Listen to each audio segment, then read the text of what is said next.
안녕하십니까, 희원 선생님입니다. 자, 요즘에 많은 학생들이 시간 안에 문제를 풀려면 어떻게 해야 되느냐 이런 거를 많이 물어보는데 걱정이 될 거예요.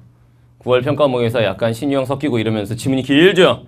시간 안에 못 풀어서 점수를 제대로 못 받은 학생들이 생각보다 굉장히 많았단 말이지. 그리고 오늘도 어떤 학생이 복도에서 선생님 시간 때문에 돌아버리겠다고 시간 안에 푸는 특효약을 알려달래요. 이게 내가 빨리 풀어. 그럼 갑자기 막 빨리 푸냐? 갑자기 스피드가 막 생기는 거야? 그런 게 아니야.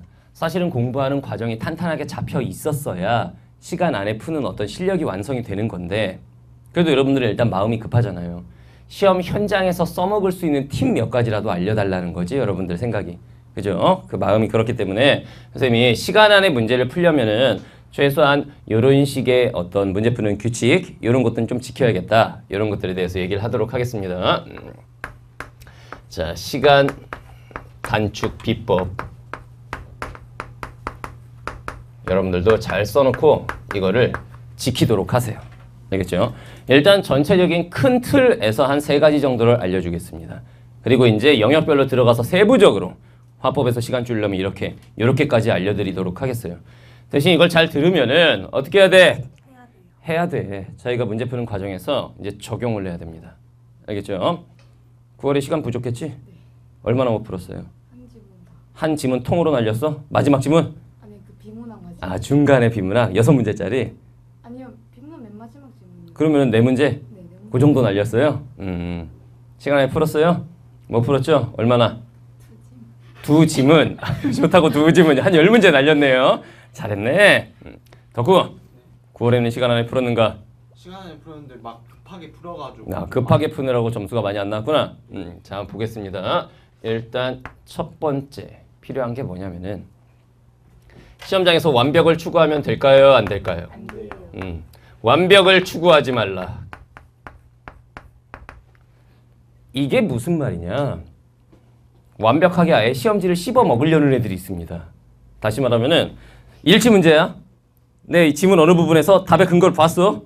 근데 어떻게 하는 거야? 나머지 선택지까지 내가 다 찾아버리겠다. 그냥 선택지 5개를 다 씹어 먹는 애들이 있습니다. 그러면 안 돼. 일단 어떻게 해야 되냐면은 답이 확실하다면 나머지 선택지를 봐요, 안 봐요? 안 봐요. 답이 확실하면 넘어간다. 나머지 선택지까지 전부 다 따져보기 위해서 막 하나씩 다 막 씹어 먹듯이 그렇게 하지 말란 얘기입니다. 시험장에서는 이게 사실 쉬운 게 아니거든. 왜냐면 여러분들 이게 답인지 헷갈리는데 그럴 땐 따져봐야지 당연히. 그런데 일치하지 않는 것은 선택지 1번 딱 봤는데 답이야. 이거는 내가 지문에서 본 내용이기 때문에 다른 애가 답일 수가 없어. 무조건 얘가 답이야. 나머지 찾지 마. 그러느라고 시간 보내면 안 돼. 무슨 말인지 알겠지? 서술상의 특징을 묻는 문제야. 무슨 선택지에 보니까 뭐 권위자의 견해를 인용하여 어쩌고저쩌고 나왔어. 지문 보니까 아리스토텔레스가 말하기를 딱 있어. 분명히 내 눈으로 봤어. 이건 맞는 거야 무조건. 근데 나머지 선택지까지 다 찾아보려고. 일단 이 짓거리를 하면 안 됩니다. 물론 여러분들의 마음을 알아. 이 시험지가 되게 중요한 시험지로 보일 거야. 시험장에서. 중요한 시험지 맞고. 그래서 섣불리 넘어가기가 쉽지가 않죠. 근데 답이 확실한 그런 류의 문제들 있잖아. 지문에서 분명히 근거를 찾아서 푸는 문제들 있잖아. 답을 딱 찾았어. 넘어가야 돼. 전제 조건. 지문에서 확실하게 그 부분과 관련된 부분을 봤다면. 물론 헷갈리면 걔네는 따져봐야 돼. 알겠죠? 그 다음 2번째. 또 중요한 게 뭘까요? 네가 시간을 어떻게 하면 줄일 수 있겠다라는 판단을 해봐. 자신 있는 것부터 그 얘기도 할 거야. 그게 3번째인데 일단 2번째는 과감한 결단력이 필요합니다. 과감한 결단력. 이게 도대체 무슨 말이냐? 과감한 결단력이 있어야 돼. 뭐? 풀 수 있는 거 풀 수 없는 거. 그렇지. 포기하는 것도 실력이다. 명언인데 이거? 저기서 감탄사를 내뱉잖아 지금. 포기하는 것도 실력이다. 터지는 거 먼저 풀는 거네요. 포기하는 것도 실력이다. 요걸 명심하세요. 크게 봤을 때 한 2가지 정도로 생각할 수가 있는 건데 지문하고 문제로 나누어서 생각할 수 있어요. 이제 화법부터는 지문이 그다지 어렵지 않기 때문에 화법 쑥쑥 읽어 나갈 수 있죠. 작문도 쭉 가다가 문법에서 살짝 위기가 오겠죠. 그죠? 아직 포기하면 안 돼. 그러다가 비문학 지문이나 문학 지문 같은 데서 특히 비문학 지문, 독서 지문에서 한 번 딱 읽었는데 이건 안 되겠는 거야. 사실 여러분들은 인정하기 싫겠지만 한 번 읽으면 알고 있어. 뭐를? 이건 내 머리로 안 된다. 뭐가 문제냐면은 옛날에 슈퍼문이라든가 신체유 지문이라든가 기출문제 중에서 뭐 부력, 학력, 중력이라든가 이런 데서 애들 시간 2문제짜리였는데 막 거기서 막 15분씩 잡아먹고 뒤에가 쉬운 지문인데 냅다 찍어버리고 9월 평가원도 똑같대. 콘크리트 지문이라든가 또는 저거 뭐냐 줄과 관련된 열 있잖아. 칼로릭설. 그 지문에서 시간을 다 잡아먹고 마지막 40에서 45번 세 바닥짜리 지문이 나오니까 시간에 쫓겨갖고 에라 모르겠다. 4, 3, 1, 1, 2, 4 다다다다다다. 이건 안 돼요. 마지막 지문이 여러분들 신유형이라 좀 길고 어렵게 보여서 그렇지 문제 자체가 그렇게 어렵지 않았어. 사실은 콘크리트 지문이나 그쪽이 어려웠던 거지. 연력학 지문 이쪽이 어려웠던 거죠. 그럼 어떻게 해야 되느냐. 한 번 읽고 과감하게 판단합니다. 알겠죠? 한 번을 딱 읽다 보면 여러분들 사실 스스로 알고 있다니까. 이걸로 안 된다. 이건 도저히 내 머리로 안 되는 지문이구나. 판단이 쓰면 그때 이런 짓은 하면 안 돼. 애들이 어떠냐면은 일단 읽으면서 왜 이렇게 내용이 안 들어오지? 끝까지 읽었어. 일단 풀자. 풀리겠냐 그게? 안 풀려. 그러면 애들이 다시 한번 정신 차리고 읽어보겠다. 그 다음 정신을 바짝 차리고 읽어요. 정신을 아무리 차려봐야 소용이 없어요. 그건 정신 차리고 안 차리고의 문제가 아닌 거거든 이미. 알겠죠? 그거 이해하겠다고 두 번, 세 번 이렇게 읽어버리면 끝부분을 찍게 되겠지. 시험지 배치상 끝부분 문제들이 그렇게 어려운 문제들이 아닌 건데 중간 부분에 어려운 문제들이 몰려있단 말이야. 그죠? 그러니까 어떡하라는 얘기냐면은 선생님 그러면 그냥 다 포기하고 넘어갑니까? 그건 아니야. 그건 아니야. 예를 들면 칼로릭설 지문 같은 데서 최소한 2문제 같은 건 풀 수 있어. 예를 들면은 비문학 지문이 아무리 어려운 지문이라 할지라도 구성이 어떻게 돼? 일단 일치 문제 하나, 서술 방식 하나, 그 다음 보기 박스 문제, 그 다음 추론 문제, 그 다음에 어휘 문제 이렇게 가는데 그러면 지문에 이해가 안 됐을 경우에는 보기 박스 문제, 그 다음 추론 문제 이 2문제는 사실 풀 수가 없어요. 풀기가 어렵습니다. 그런데 아무리 내용이 어려워도 일치 문제 풀 수 있냐 없냐? 있어. 그건 눈깔 달려있으면 찾으면 되는 거니까. 그 다음 2번째 서술 방식 문제. 지문의 이해 여부와 큰 관련이 없습니다. 풀 수 있어. 그 다음 어휘 문제. 풀 수 있어. 요 3문제는 풀어야 되는 거야. 찾아가지고. 그 다음 나머지 2문제는 머리 써야 된다. 도저히 안 되겠다. 이해가 안 돼서 난 이건 풀 수가 없다. 넘어가 이제. 무슨 말인지 알겠죠? 과감하게 그런 식의 선택을 해줘야 됩니다. 그 지문과 문제를 그런 식으로 봐야 된다는 얘기야. 알겠죠? 지문은 한 번 읽고 판단합니다. 한 번 읽고 이거 내 머리로 된다 안 된다를 한 번 읽고 판단합니다. 한 번 딱 읽었는데 도저히 안 되겠다. 그럼 문제를 어떻게 하라고? 풀 수 있는 것. 풀 수 있는 문제만 푼다.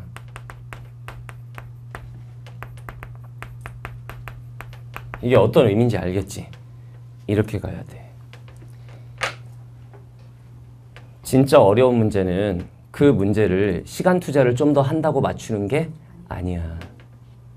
1시간을 준다고 해도 틀릴 가능성이 높아요. 걔 때문에 마지막에 쉬운 문제들을 찍어버리면 그게 진짜 골로 가는 지름길이야.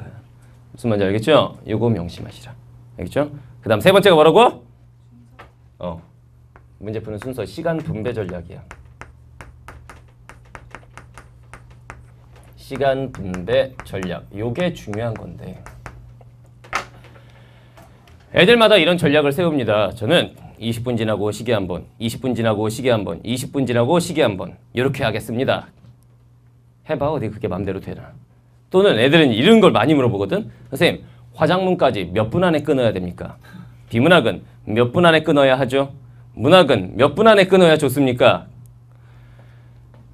그렇게 기계적으로 되는 거야 이게? 그렇지 않아. 학생들마다 강점, 약점이 다 다르기 때문에 천편일률적으로 화작문 뭐 23분 안에 끊습니다. 그 다음에 비문학 25분 안에 풀어야 돼요. 굉장히 위험한 발상입니다. 이건 안 돼. 진짜로 애들이 시간 재면서 그걸 지키려고 해봐. 나는 화법 작문에서 되게 시간이 많이 걸리는 사람인데 근데 그거에 맞추려다 보면 어떻게 되겠냐 이게. 마음이 급해지고 그 시간 못 지켰으면 어떻게 돼. 그 다음부터 계속 쫓기는 거야. 망하는 지름길이야. 이게 무슨 말인지 알겠지? 화작문 몇 분, 비문학 몇 분, 문학 몇 분. 더군다나 요즘에는 비문학과 문학의 통합도 있고 막 이런데 그런 거 끊어서 하기도 애매하겠다. 그런 식으로 생각하지 마세요. 무슨 말인지 알겠죠? 그런 전략 짜지? 15분까지 몇 분 안에 끝내겠다. 그 다음에 뭐 30번까지 몇 분 안에 끝나겠다. 이게 되냐고 이게. 안 된다. 그러면 어떻게 해야 되느냐? 크게 둘러봤을 때 자신 있는 영역에서 자신 있는 영역에서 시간을 줄인다고 생각하면 돼. 자신 있는 영역에서 시간 줄이고 자신 없는 영역에다가 어떻게 하는 거야? 몰빵.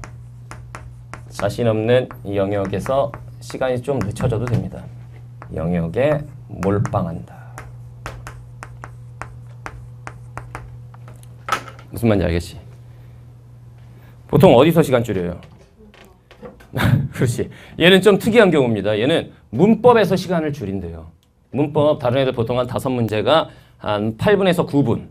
오래 걸리는 애들은 10분 이상도 걸리는데 몇 분 걸리지? 얘는 3분으로 끊어요. 그러면 다른 애들보다 거기서 이미 5, 6분이 남잖아. 개념이 빠삭하게 돼 있을 테니까.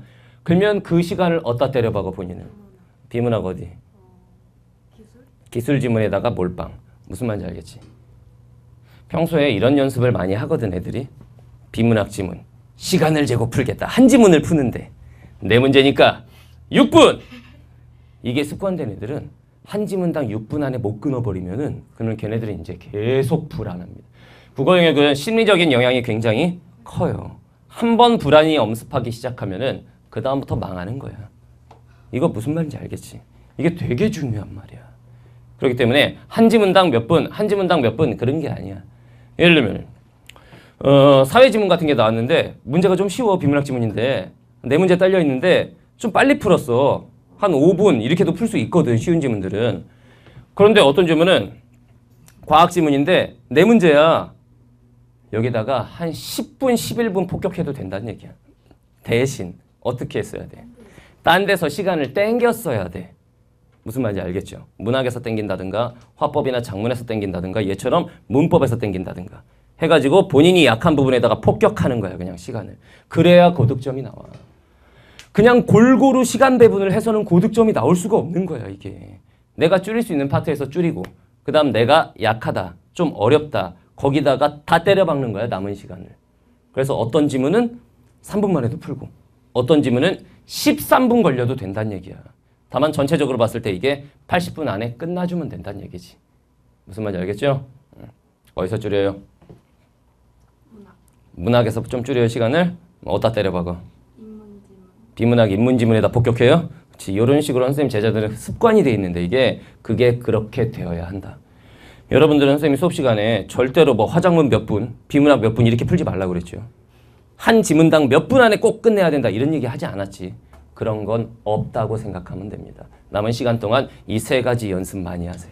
알겠죠? 그러니까 이거는 이제 전반적으로 봤을 때 이렇게 하면 시간을 줄일 수 있다라는 거고 그 다음 세부적으로 영역별로 넘어가서 영역별로 이제 시간 줄이는 방법을 하나씩 알려줄게요. 자, 영역별로 봤을 때 이렇게 하면 그나마 남은 시간 동안에 이렇게 공부하면 시간을 조금은 줄일 수 있다라는 건데 일단 첫 번째 화법. 긴장 많이 타는 사람들은 화법에서 시간 줄이지 마. 분명히 말했어요. 시험 시작이잖아 이게. 긴장 많이 하는 애들 있지. 걔네들이 화법에서 빨리 풀려고 그러면은 분명히 실수가 생깁니다. 여기서. 긴장 많이 타는 학생들은 화법은 좀 여유 있게 풀도록 하세요. 줄이려고 하지 말고. 그런데 남은 시간 동안 요 연습을 좀 하면 시간 줄이는데 좀 도움이 될 거야. 뭐? 그렇죠. 지문 유형입니다. 지문 유형에 대한 익숙함. 이걸 좀 갖추도록 하세요. 어차피 어떤 주제에 어떤 내용이 나올지는 알아볼라. 모르지. 그런데 최소한 지문 유형은 이제 딱 정형화가 돼 있기 때문에 예를 들면은 뭐 협상 지문이 나온다라고 한다면 뭐 일단 처음에 뭐 하겠어요?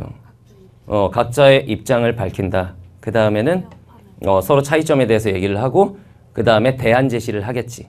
그 다음에 이제 타협하는 과정을 겪고 마지막에 타결이 되든지 아니면 다음번에 만나서 얘기합시다. 뭐 이런 식으로 가겠지. 그런 어떤 틀에 대한 익숙함이 있어야 돼. 좀 내용이 바뀐다고 해도 아 그렇지 내용이 이렇게 흘러가는 거니까 좀 자연스럽게 읽을 수가 있다는 얘기입니다. 그게 시간 줄이는 데 도움이 돼.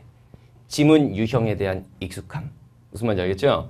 그 다음 두 번째 장문 영역은 시간을 좀 줄이기 위해선 뭘 해야 되냐? 장문 유형에 대한 익숙함. 여기서는 지문 유형이 아닙니다. 문제 유형에 대한 익숙함. 문제 유형에 대한 익숙함. 무슨 말인지 알겠죠? 조건 활용하기 문제는 이제 보통 내용 조건, 표현 조건 이런 것들이 나오는데 1번 선택지에다가 내용 조건, 표현 조건 다 때려 넣는 게 아니라 표현 조건으로 먼저 대입하면 5개 중에 한 3개 날라가고 이런 문제 유형에 대한 익숙함 있지. 글쓰기 계획 중 딱 나오면 일단 이건 일치 문제니까 찾아서 풀면 되는 거고 이런 익숙함이 있으면 돼. 문제 유형에 대한 익숙함. 알겠죠? 자, 다음 세 번째 문학. 문학 파트에서 시간을 좀 줄이려면 뭐가 중요할까요? EBS입니다. 아니 문법 안 풀 거야? 빨리 잘못됐다고 해. 그래. 자, 세 번째 문법은 단영을 복습하면서 해야 돼. 그렇지. 너 지금 다 가르치는 거야? 맞아요. 저겁니다. 문법은 완벽한 개념학습밖에 없어요. 완벽한 개념학습. 개념학습이 완벽하게 돼 있는 애들은 사실 보기박스에서 많은 정보들을 주어도 그거 안 읽고 풀어? 얘는 안 읽고 푼다는데 뭐 안 읽고 풀 수도 있어요 그냥.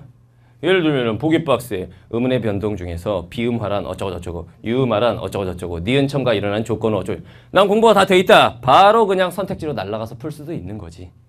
그래서 이제 빨리 푼다 이거지. 이런 거. 완벽한 개념학습을 하는 것만이 시간 줄이는 지름길이다 문법에서는. 근데 일반적으로는 문법에서 시간 줄이기가 쉬워.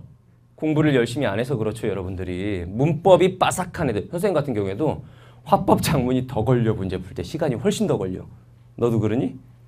나랑 같은 경지에 올라 있는 거야? 건방지군. 선생님 같은 경우에도 문법은 진짜 금방 풀어버려요.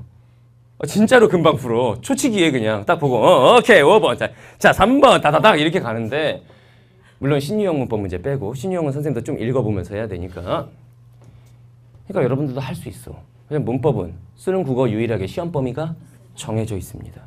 딱 범위가 공부해야 될 대상이 정해져 있잖아. 그거 완벽하게 하면 시간 줄이기 사실 가장 좋은 파트가 문법이야. 애들은 문법에서 시간 충분히 써야 합니다. 막 이런 생각하는데 공부하기 싫어하는 애들이 하는 말이야 그건. 무슨 말인지 알겠어요? 반성하시고. 그 다음 네 번째 문학. 비문학 문학의 순서였는데 요즘엔 막 순서 왔다 갔다 뒤죽박죽이니까 6월에는 비문학 나오고 문학이었는데 9월에는 문학 나오고 비문하고 이랬잖아요. 자, 문학 같은 경우에는 어떻게? EBS 완전학습. EBS 완전학습. 시간 줄이는 방법은 요거. 사실은 문제 유형별 풀이법이라거나 아니면은 독해를 하는 각 나름의 영역별 팁이 있을 거 아니야. 시면, 시소설 이런 게 쌓여 있어야 되는 건데 지금부터 그거 할 시간은 없기 때문에 EBS라도 철저히 공부해 놓으면 예를 들면 9월 평가원에서 박목월의 무슨 나무 우리가 바로 배우자마자 그게 나왔었지. 뭐 여러분들 그 작품 같은 경우에는 안 읽었어? 빨리 읽었어요? 그렇지. 대강 빠르게 읽고. 그다음 무슨 이생규장전. 딱 배운 작품 딱 나오니까 어때요? 그냥 빨리 읽던지 아니면 안 읽었어? 읽긴 읽었죠? 좀 빠른 속도로 읽을 거 아니야. 무슨 말인지 알겠죠? 이런 식으로. 고전시가도 무슨 신음의 방홍시어 그래 나왔었잖아. 첫 구절 딱 보자마자 이거 배운 건데 그러면은 좀 더 빠르게 읽을 수가 있잖아. EBS 완전학습. 이렇게 해야 시간이 줄어들 겁니다. 알겠죠? 그 다음 다섯 번째 비문학 독서 파트. 분명히 말할게요. 시간 줄이지 마! 알겠어요? 시간 줄이지 마. 시간 줄이지 마. 여기서 시간 줄일 생각 하덜 말어. 요즘 비문학 출제되는 어떤 경향을 보면은 난이도도 높을 뿐더러 지문의 길이가 굉장히 길게 나오기 때문에 나는 여기서 시간을 확 줄여버리겠다 이런 생각은 보편적으로는 안 하는 게 좋아. 무슨 말인지 알겠죠? 물론 아주 특수한 경우에 애들을 본 적은 있어요. 선생님 저는 비문학을 금방 풀어요. 문학에서 시간이 오래 걸려요. 이런 애들은 사실 5%도 안 돼. 거의 다 니네 여기서 시간 잡아먹는 거 아니야. 분명히 말했어요. 시간 줄이지 마. 그런 생각을 하덜 말어. 무슨 말인지 알겠죠? 다만 EBS 공부가 완벽하게 돼 있으면은 비문학도 시간을 줄일 수 있냐 없냐? 있어요. 칼로릭설이나 줄의 무슨 에너지 보존 법칙이나 이런 거 EBS에 다 있던 내용입니다. EBS에서 한번 완벽하게 본 내용이라면 읽기가 아무래도 좀 익숙하기 때문에 좀 더 빠를 수밖에 없어. 다른 학생들보다는. 여러분들은 EBS는 문학만 도움이 되는 거 아닙니까? 라고 생각하는데 절대로 그렇지 않아. 작년에 중력, 부력, 학력, EBS 지문하고 싱크로율이 90% 이상이야. 그럼 그거 완벽하게 학습이 돼 있던 애들은 지문 읽으면서 이거 그거네. 그러면서 좀 더 빠르게 읽을 수 있었을 거라고. 문제를 둘 다 맞췄던 틀렸던 두 문제짜리였으니까 일단 좀 빠르게 읽었을 거야. 그러니까 영역별로 갔을 때는 이런 식으로 간다. 알겠죠? 선생님이 지금 말한 이 시간 단축 비법 실천하셔야 됩니다. 아직은 시간이 좀 있기 때문에 실천할 충분한 시간이 되기 때문에 얘네들 같은 경우에는 어떤 문제를 풀어갈 때 어떤 실전 스킬이라든가 이런 쪽이기 때문에 학습 양을 말하는 게 아니잖아. 그러니까 문제 풀 때 적용해가지고 하면은 시간 줄이는데 분명히 도움이 될 겁니다. 알겠지? 하여튼 천편일률적으로 어디까지 몇 분 끊고 어디까지 몇 분 끊고 어디까지 몇 분 끊겠다. 거기에서 말리기 시작하면 대책 없어. 알겠죠? 선생님이 지금 말한 이 내용을 앞으로 이제 모의고사 많이 풀 거 아니에요, 여러분들. 수능 날까지. 그때 꼬박꼬박 적용해서 연습해 보도록 하세요. 그러면 시험 현장에 갔을 때 도움이 많이 될 겁니다. 알겠죠?